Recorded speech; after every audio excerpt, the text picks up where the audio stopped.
Libérons l'école de la haine, c'est le credo, le mot d'ordre du grand rassemblement citoyen ouvert à tous qui se tiendra cet après-midi à 15h, place de la République, à l'initiative de collectifs citoyens qui luttent contre l'obscurantisme et défendent les valeurs républicaines. Sandra Ifra, bonjour. Merci d'être avec nous ce matin en studio en direct sur Radio J. Alors tout d'abord, Sandra Ifra, donc vous faites partie des personnes à l'origine de cette initiative, ce rassemblement citoyen. Vous vous occupez aussi de la communication par rapport à ce rassemblement.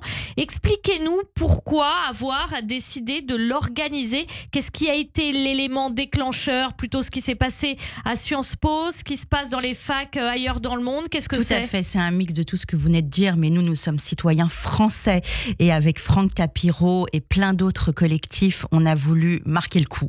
Nous ne pouvons plus tolérer cette haine au sein de nos écoles, de nos lycées maintenant, parce que depuis la semaine dernière, c'est les lycées et pas uniquement les universités, comme vous le disiez, aux États-Unis, au Canada ou ailleurs. Et si vous voulez, c'est un combat qu'il faut mener maintenant. C'est l'école, c'est l'avenir, c'est nos enfants. Nous aussi, en tant que mère de famille, je fais partie du collectif Women United for Peace, on ne peut plus tolérer ce genre de choses et on sent vraiment une envie de tous les citoyens français. Ce genre de choses, de l'antisémitisme, vous n'avez pas encore prononcé le mot, c'est pour ça que je vous pose la question. J'allais le dire, l'antisionisme, évidemment, qui est complètement aujourd'hui avéré, décomplexé, c'est ça qui est très grave.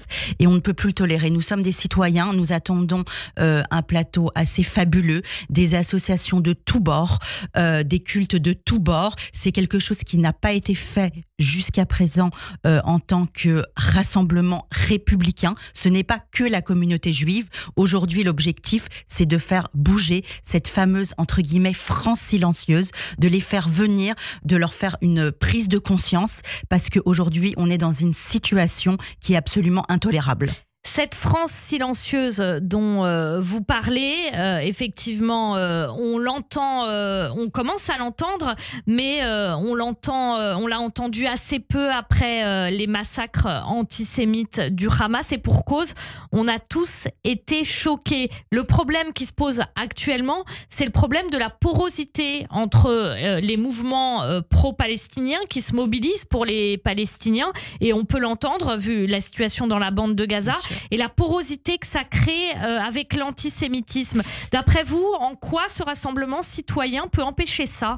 Alors, il va avoir des interventions de 2 minutes de la part d'historiens, justement, de politiques, parce que d'élèves, d'associations d'élèves, de parents, les différents cultes, l'union sacrée, comme on aime bien l'évoquer. Et justement, on va essayer de trouver des idées pour contrer cette haine qui doit toucher tous les Français, que ça soit des femmes, des hommes, de gauche, de droite, peu importe. Là, on fait un appel au niveau national parisien, parce que ça se passe à Paris, mais c'est vraiment un rassemblement qui doit faire prendre conscience. C'est également une sorte de pression pour les pouvoirs publics. En quoi diffère-t-il de la fameuse marche contre l'antisémitisme? Alors, c'est deux choses différentes. Là, ça touche nos enfants, ça touche l'éducation, ça touche ce qu'il y a de plus sacré, et spécifiquement l'éducation en France.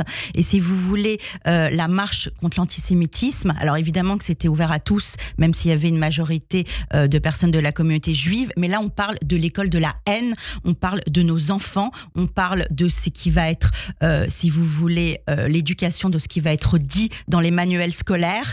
Et nous, en quelques mots, on rêve. Pourquoi les manuels scolaires? Quel est le problème avec les manuels scolaires? Justement, l'éducation. Le mot-clé, c'est la pédagogie, parce qu'aujourd'hui, le mot génocide, le mot apartheid, tout est galvaudé. Quand vous posez la question aujourd'hui aux manifestants directement devant Sciences Po ou devant Dauphine, ils ne comprennent rien. Il y a un véritable manque d'éducation, d'amalgame. Ça n'a rien à voir. Tout ce qui se passe en Israël, nous ne sommes pas responsables en tant que juifs français de ce qui se passe en Israël.